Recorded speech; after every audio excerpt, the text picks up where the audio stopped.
A family in Macclenny is mourning the death of a toddler that was hit and killed by a car last night. Now, this is a picture of 1-year-old Colton Graham that was shared by the family. They say the little boy ran into the road, running towards his mother, who was on the other side of the street when he was hit by that car.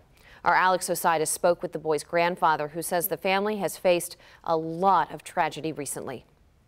A family left with precious memories of 1-year-old Colton Graham hit and killed right in front of his home here in Macclenny.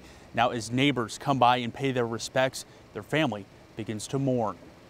It happened after 10:30 Tuesday night near 9th Street in South Blvd. An oncoming vehicle was avoiding other pedestrians as Colton started to run across the street. That's when a Lincoln Town car hit him.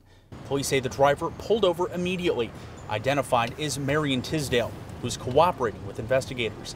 Now, we spoke with Colton's grandfather, Willie Graham, who lives just down the street. He doesn't believe speed was a factor, but rather just an accident, one that's unfortunately part of a growing list for this family.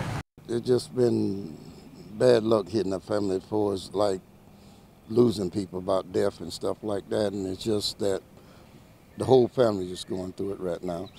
We just need all the prayer that we can get. Arrangements still pending for the 1-year-old. In Macclenny, Alex Osiris, First Coast News, on your side.